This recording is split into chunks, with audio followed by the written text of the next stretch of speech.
You're kidding, the Wizards got the number 1 draft pick? Call it unfair, spout conspiracy theories, but you must admit, us Wizards fans deserved some luck. And look at us in the summer of 2001. We had the best basketball player in time and space responsible for making the most important decision in franchise history. All right, being a Wizards fan was about to stop being embarrassing. Right? Right? Winning the draft lottery provided Michael Jordan an opportunity to turn around a very sad franchise while repairing his reputation as an executive. Or, let's just say, Michael Jordan drafting Kwame Brown first overall was a big deal. Be sure to check out Secret Base on Patreon. We drop new stuff every week. It's always a good time, except for that one time that we don't talk about. Just joking, it's always lovely. Now back to the show. At the turn of the century, Michael Jordan, retired 6-time champion, best player ever, president of basketball operations for the struggling home fans boo us Wizards, had a problem. The Wizards were ruining his reputation. As an executive, nothing could touch his reputation as a player. And that became the headline. Great player, not so great executive. To be fair, the Wizards were a hard team to be president of. When MJ joined in January of 2000, the franchise was the ashamed owner of a 12-28 record and 3 highly paid, underachieving, old and/or disgruntled vets, some of whom were the cause for the home fan booing, looking at you, Juwan Howard. But all 3 of them were the reasons the Wizards were over the salary cap, incapable of signing free agents, and facing a large luxury tax. So, rough team to sign on to. But, to continue to be fair, Michael Jordan didn't help the situation. His first move was to publicly goof up the hiring of a new coach. His next move was 3 non-moves as he tried and failed to trade the Triste Trio, as I've dubbed them. The Wizards had a terrible season, but MJ's confidence was unchecked. I guess if you win 6 championships, you tend to believe in yourself or something. Jordan staked his reputation on the Wizards' 0-1 season, claiming they'd improve to at least 500 and be in the playoffs. But confidence and a trademark extreme competitiveness proved to maybe not be the best tools for the front office. Those tools were soon called something else. The Wizards were a laughingstock. Unless laughing at them was too mean, you don't punch down. And it wasn't just the win column. Coach Leonard Hamilton, a Jordan hire by the way, had no NBA experience and was struggling to maintain order. The team was falling apart. Rod Strickland kept getting DUIs and skipping practices. Tyrone Nesby, a Jordan trade acquisition by the way, blew up at the coach during a game and had to be escorted to the locker room by security. And Michael Smith was sent home early from a road trip for a similar bench freakout. Wizards players were still toting around Washington Bullets gear. Is that on Michael Jordan? Seems like he could have done something about it. If he even knew about it. Jordan was never in DC. He was managing the team from his home in Chicago via telephone. Did he forget he said we could hold him accountable if this team was bad? Jordan was criticized right and left. Sports writers seemed to enjoy making fun of his airness. But worse than being made fun of, DC fans were just tired of him. He wasn't worth talking about. The nicest thing people could say about MJ's executive abilities was the jury's still out because the Wizards were so... Hey, what's a nice way to say, like, totally fucked up? Oh, there isn't one. Alright, I tried. But winning the draft lottery provided Jordan with an opportunity to fix his reputation, to prove everyone wrong, and yeah, set the Wizards on the right path forward. That's kind of a side effect. The pick was Jordan's to make alone, and he knew the pressure was on. Now the GOAT had a new and different problem. This draft would make or break his reputation behind the desk, and it was a tricky draft. There was no consensus number 1 pick, and there were lots of risks and unknowns. The projected lottery picks included 4 high schoolers, 1 college freshman who was still 18, 1 European, and just 1 4-year college graduate. No one had ever picked a high schooler or a European-born player at number 1. How was Michael going to prove everyone wrong and ace this pick? Well, he could bypass all the potential pitfalls with this draft class and just trade the pick for a vet. Because, extremely athletic elephant in the room, MJ had been toying with the idea of returning to play for the Wizards. And logic dictates that he'd want an established star at his aging side so they could dominate the league sooner rather than later.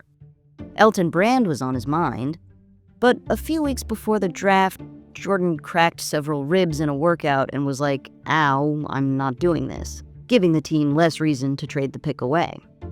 And while we now know he did come back, I don't think he was purposely lying. Because, one, I get it. If I broke a rib, I'd retire, and my job requires no physical movement. I'm choosing to use my hands here. And two, why would he screw over the Wizards like that? But look, whether he intended to play or not, the Wizards weren't going to trade the pick because Michael Jordan didn't want to trade the pick. His druthers were to test his executive abilities in this uncertain draft. The arrogance, the self-confidence. So, what was his plan? Jordan said he wanted a point guard. There were plenty of point guards available who we now know were stars. But at the time, there was only one PG predicted to land in the first round and not near the first spot. Jordan didn't want a shooting guard. He wanted to build around Courtney Alexander and Richard Hamilton, who both played the 2, and MJ was also a 2. But we're not supposed to consider that, right. A big man would be nice. In this era of the NBA, it was hard to advance in the playoffs without a starring post player. And in this draft, there were plenty of large people to choose from. Your eye may be drawn to Pau Gasol here. He ended up with the best career of the bunch. And Jordan did bring him in for a workout, but Gasol didn't impress enough to make his final 5. A wing player did, perhaps because he was the only known quantity on the board. A lot of people wanted the Wizards to take the known quantity.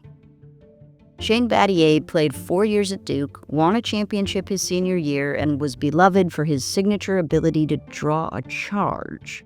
Might not work at the NBA level. He didn't have franchise player potential. And with a number 1 pick, you kind of want someone who's going to make waves in the league. The other 4 guys on Jordan's list had that potential. There was Eddie Griffin, considered by some the best talent in the draft. He had a year of college behind him, and the scouting reports compared him to Tim Duncan. Unfortunately, he had a history of fights with teammates, and maybe the Wizards were wary of adding another troublesome figure to the locker room. The remaining 3 guys were high schoolers, which posed a risk. When I was in high school, I ran a red light because the other kids in the car told me to. Honestly, I would have done anything, because risks can be rewarded. These straight-to-the-NBA kids were currently making their GMs look good, and the Wizards were keenly aware of just how well one of those guys in particular was doing. The one they passed over in the '95 draft because he was a high schooler. So, let's take a look at these teens. No, not creepy, not like that. How about Eddie Curry? He was being compared to Shaq, but with more strength and polish at this age. But weight issues and effort issues marred his scouting report. Tyson Chandler was agile at 7 feet tall, but he was lanky, not a bruiser, and he didn't have the skill set to be a Garnett type. Which brings us to Kwame Brown, the eventual number 1 pick, the first high schooler ever picked number 1, and the biggest bust in the history of the NBA. There were some warning signs Kwame wouldn't work out. His footwork wasn't great, and he'd have to learn how to play with his back to the basket. This one seems like a bright red flag, though there were some brighter flags. The summer after his junior year, he committed to Florida and said, "No way, NBA, I'm not ready." But because of his family's financial situation, he changed his mind and declared for the draft. Michael Jordan missed and/or ignored the warning signs, as did most people, because Kwame was too exciting. His scouting report glowed in every area. He was as fast as a guard and benching 340 pounds as a teenager. ESPN magazine published an article about him entitled "The Next Big Thing." And it wasn't just his physical capabilities. His character seemed solid, mature, admirable. The thinking was he'd been through a pretty rough family situation in his 18 years, he beat the odds, and was about to pull his family out of poverty. That absolutely takes maturity. As the draft grew closer, he was emerging as the favorite to go first, but the race was tight. Plenty of mock drafts had the Wizards taking someone else. And there were some who warned against Kwame, but they were mostly regarded as spoilsports. 12 days before the draft, Jordan narrowed it down to Chandler and Brown. So he had them play one-on-one.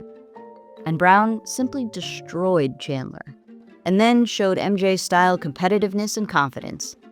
After beating Chandler, he turned to Jordan and said, "I promise you, if you draft me, you will never regret it." Which is kind of painful to hear now, so I'll move on quickly. The Chandler game sealed the deal for Jordan and the Wizards. And besides, it's not like Kwame needed to make an immediate impact. He had time to learn the league and develop. Damn it. This changed everything. Because now Michael Jordan's problem was more than needing to fix his reputation as an executive. He also needed his second return from retirement to be successful, or at the very least not embarrassing, which put a lot of pressure on the rookie to contribute right away. Kwame lost his grace period and gained an impatient bully. Michael Jordan, known for being hard on his teammates, was the exact wrong person to shepherd Kwame into the league. A wolf in shepherd's clothing, a lamb in an NBA center's body. So Kwame was a bust. I mean, he was in the league for 12 years and is very rich, but you expect more from a number one pick. The guys Jordan passed on all fared better than poor Kwame. Griffin was on the all-rookie second team. Eddie Curry won a title with the Heat. Shane Battier was on the all-rookie first team and got 2 titles with the Heat. Chandler was the 2012 Defensive Player of the Year. Oh, and he got a title the year before that. And Pau Gasol's in the Hall of Fame, then has 2 titles. So, needless to say, Jordan didn't raise his front office reputation. Instead, he cemented his bad reputation. No, actually, he pushed his reputation deeply into the wet cement and poured concrete over it, and then someone was like, "That's the wrong kind of concrete, you idiot." After he stopped playing in 2003, the lowly Wizards said, "Get away from us, 5-time MVP." They fired him. And everyone was like, "Yeah, we get it, he's toxic." People were really not in love with Jordan in 2003, postulating that his return was for attention. It was about how good he'd look next to the ragtag bunch in their Bullets gear. It was about drumming up business for his shoes and his restaurants and making people worship him again. It wasn't until 2010, when Jordan bought the Bobcats, that he had another opportunity to take a jackhammer to the cement, dig up his executive reputation, and try to resuscitate it. But instead, he kind of just poured a fresh layer of concrete on top, so now there's a bump on the sidewalk that keeps tripping children. You're still with me on this metaphor, yeah? The long and short of it, he's going down in history as a terrible executive. Really good player, though.